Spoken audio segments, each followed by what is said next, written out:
Hey everyone, we're going to make some more snowflake soaps today. Why? Because I'm still very behind and this one was already filmed. So I'm still hoping to get a couple more Halloween ones in there, but we have to go with some winter soaps again. They're different though. So I apologize, and yet I don't think there's much to apologize for by the time you see the end, because they are really pretty, and they definitely have a different look to them than the last snowflakes I filmed, which if you did not see, you should go see because they're really beautiful. I believe I called those crystal snowflakes or something like that, crystal candy snowflakes maybe. Anyway, I'm going to call these pastel snowflakes because that's what they end up being. The snowflakes themselves have the color, and the background is super clear and has a little bit of sparkle to it. You'll see. But why is it so super clear? I get a lot of people asking me this question about how is your soap so clear, and that's a very complex answer. But my biggest response is I use a soap that's really, really clear. um, Wholesale Supplies Plus makes is the manufacturer of Crafter's Choice craft supplies, and Crafter's Choice Premium Crystal Clear Melt and Pour soap is the clearest I've found. You may have found a clearer. I have not. So this is what I use, and then I take very many careful steps to not allow it to get cloudy. I don't add oils. I do add fragrance oil, but I don't add too much fragrance oil. And I make sure that I add it at a point where it can be stirred in sufficiently. Um, there is such thing as adding it in at too high of a temperature. There's also such thing as adding it in at too low of a temperature. And you have to find the right balance. Also, the fragrance oil can make a difference. There's some of them you can use easily and it's clear. And when I find one that is very clear, when it's in the soap, I make note of it and I use those fragrances a lot. Doesn't mean I don't try new ones, but I tend to try them before I make a great big batch of soap now. I've made the mistake a couple of times of not doing that and getting a clear-ish soap and not been real thrilled, or a clear-ish yellowish soap and not being very thrilled with that. So it's not that I haven't um, made mistakes, but I have learned my lesson. You are best off to test your soaps. It's difficult in smaller batches because you're talking about very small percentages, but you can do it. Um, I I keep my fragrance oils at a 1% also, so that helps. Sometimes, like, look at the goat's milk soap I have going on here. I do, as I said in the beginning, I'm using the goat's milk soap. It's still Crafter's Choice, and it's their premium goat's milk version. I don't care for the um, basic. I do like the detergent free, but in a soap like this, where it's going to be embedded in a higher melting point clear, I prefer not to push my luck at not melting it. So I make sure those embeds are with the premium. It it still has a little bit of a less of a um, lower melting point, in my opinion, with or my experience, I should say. It's not an opinion, um, than the clear, but it's a higher melting point than the detergent free for sure. Um, at least in my microwave. Um, I but back to the goat's milk. If you're using a soap like this, that's a white base and it's got colorants added as well, you can probably get away with a little bit more fragrance oil, as long as it isn't a fragrance oil that has a lot of vanillin in it, or vanillin, or whatever you want to say, because that's going to turn it brown no matter what color the soap is to start with. But it in if it's just going to make it a little cloudy or a little twinge yellow or whatever, it's not going to matter in the snowflake part. Where it matters is in the clear portion. So I might add more fragrance oil to an embed like this, especially one that's so large it could make a difference. I know some people who won't add fragrance oil to the clear at all. They'll just rely on the embed. I like to add some to the clear as well because that's the first thing you're going to smell. And but I always keep it at a low percentage and again, use my experience and um, I don't know, use my noggin, I guess, with which fragrance oils to choose. It's a little bit of both, I think, with both experience and just a knowledge and understanding of how of what types of fragrance oils are not going to work so well in crystal clear soap. Um, in this one, I'm using icy peppermint, and I don't think I've ever had a peppermint fragrance that discolored, unless it was something I think buttermint candies will discolor a little bit because it's got vanillin in it, because it smells like buttermint candies. Smells divine, and I use it a lot in my sugar scrubs. But it is uh, it definitely very vanilla, so that'll turn it. But if it's just a plain peppermint, it's at least in my experience, the ones I've tried and used, it's not going to discolor your clear unless you use too much or don't stir it enough or stir it in too late when it's already cooling off too much. That can make it cloudy. Um, what happens if you stir it in when it's too hot is that you burn off some of the constituents of the fragrance. So you're going to have, it's not going to explode or anything. You're just going to have, you're going to lose a lot of your fragrance. That's all. Don't let that flashpoint word and number scare you. It's just you want to be mindful of what you're putting in, what temperature you're putting your fragrance oils in, so that your fragrance is, doing something. Because you'd hate to put it in and waste your money and not have it smell. And yes, you can add it in smaller amounts and have it come through, especially if you're paying attention to that flashpoint. So that is. There's my fragrance oil discussion for the day. I don't know how I got off on that subject, but um, as I was pouring each of these, you noticed I poured from the same big batch of clear. So I made the batch of clear and then poured off in little cups as I went. I never had to at that point. Oh, no, I'm sorry, not clear, of the goat's milk. I didn't have to reheat it, but I sort of did at the very end. The green one, you saw me pulling out. Um, the end. It was dried into the pitcher, and I just kind of pulled out the scraps, and that became I reheated it in the little silicone cup. And again, if you have not worked with me on these before with the little silicone cups, 5 seconds at a time. You'll probably get sick of hearing me say that, but I've been using them a lot lately, and I just want to make sure everybody understands you can't heat them for long periods of time. You will boil your soap or burn it, or I don't know what. It's awful, and that does not smell good, and it doesn't make good soap. In fact, it sometimes doesn't even end up as a soap at the end. It'll end up like plastic, and it won't even lather. Not at all. Like zero lathering. Okay, so back to what you're seeing on screen. Um, 129, I guess, is what I poured the very base at because it doesn't so much matter the little base of these. You're just pouring a very thin layer here. I'd say about a quarter of an inch, maybe a little bit less. I don't know, but you see, I did you can't see these really well, and I apologize. The lighting isn't great at this portion of it, but in a moment, you'll definitely see it. I did add the super sparkles, just a tiny, tiny bit, just like I did with if you watched my fall soaps, which you see that this was made at the same time because you see the acorns up at the top of the screen. Those are from those fall soaps. I did all of this on the same day. Um, Way too many soaps in the same day.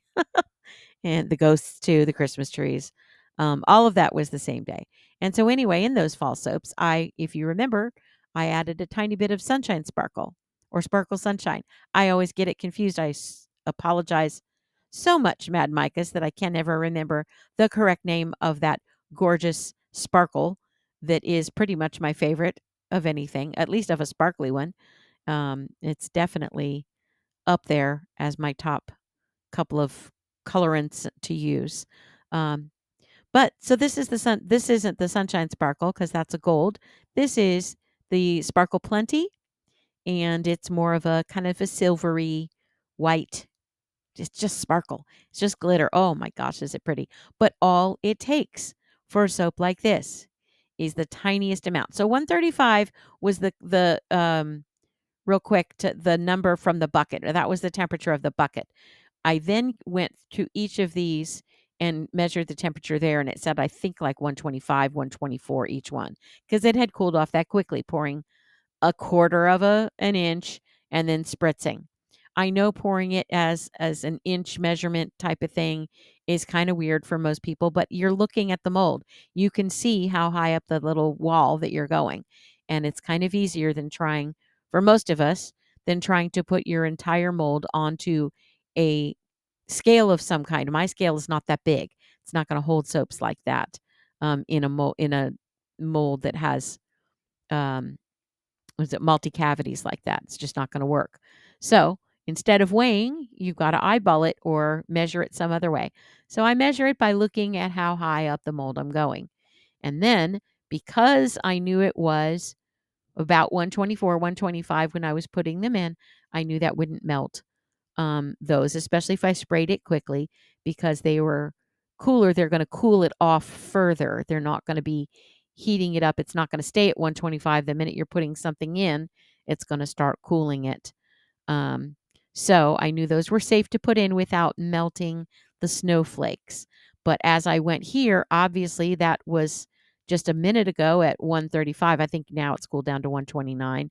But I'm 129 can still melt soap, and it can still melt the premium goat's milk as well. So I was very, very careful coming in here, and I would pour just a little bit at a time. Now you might see me, I'm kind of pouring in the little corners of the snowflake, and there is enough room just at the point for it to go around to the other sides. So sometimes you won't see me pour in each one. I'll pour every other or something. I'm trying to keep it fairly balanced. Um, as far as the level goes, and just go around and also not keep pouring the hot on hot because it's not going to have as much of a chance to cool. So that's why I'm going around each snowflake with just a tiny bit of that clear. Spritzing it immediately with the alcohol does not only help it to cool fast so it won't melt the snowflakes, but it also helps it to spread. So it will help it go around that corner of the point of the snowflake and go into the next little cavity that's there. It's not really a cavity, but it sort of is, into the little corner parts. So we're slowly filling it that way and avoiding the snowflakes melting.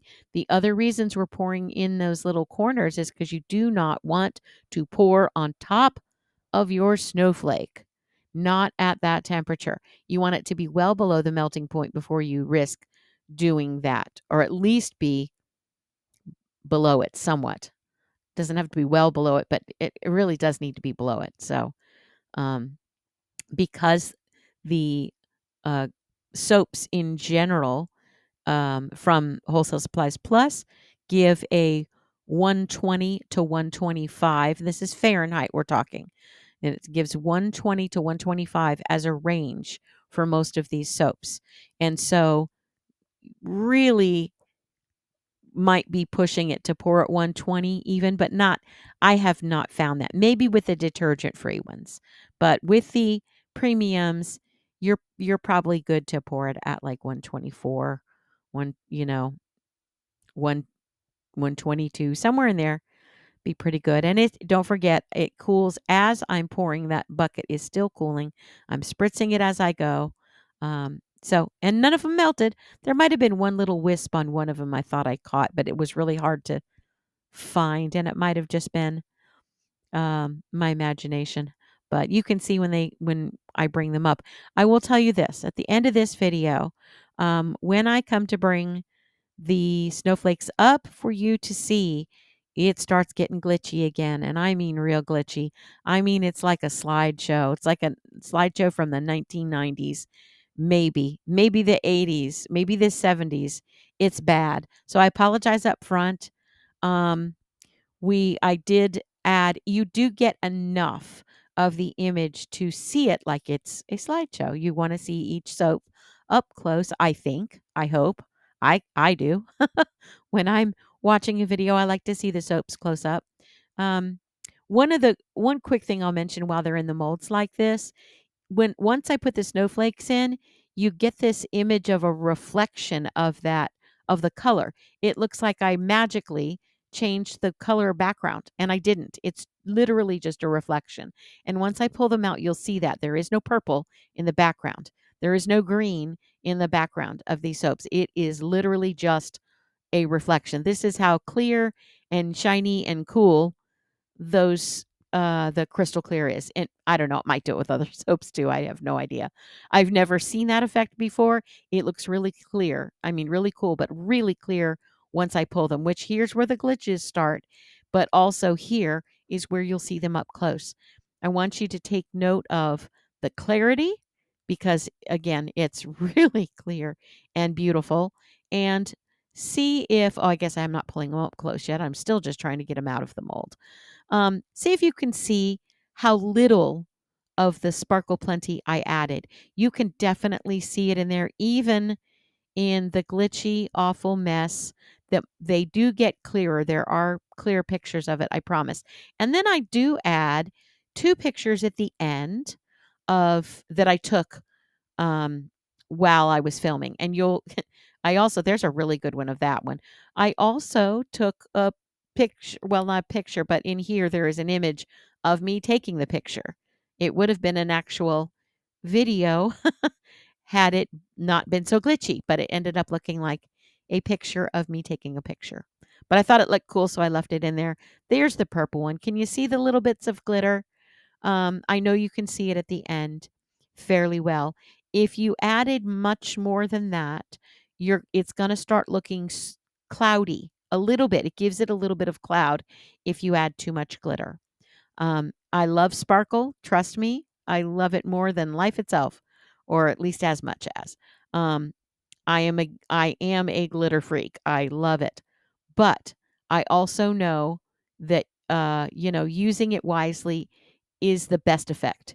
There are times where you can use oodles of glitter and it's fine, but in something that is clear that you're trying to show off an embed, it's really not the time to do it.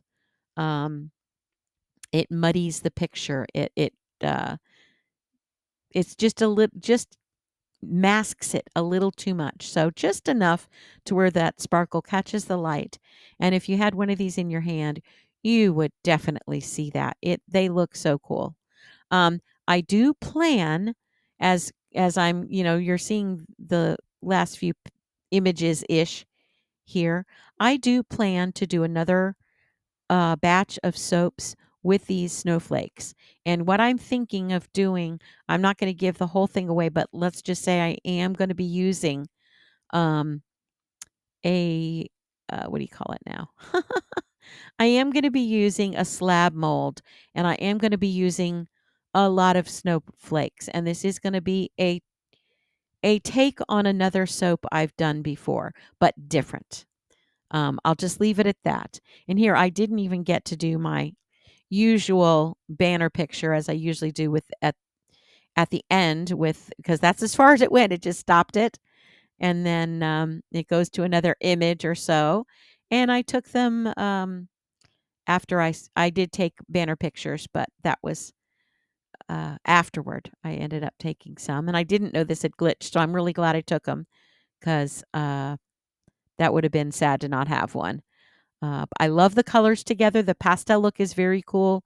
I feel like that has been, at least I've read that it's a trend again this year with having, not traditional Christmas colors.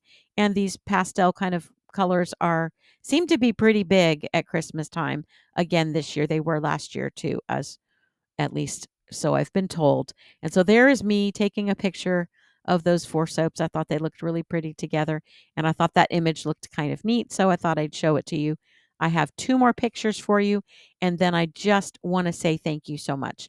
Thank you for sharing your time with me. And thank you for liking and subscribing if you would. And I will see you again real soon.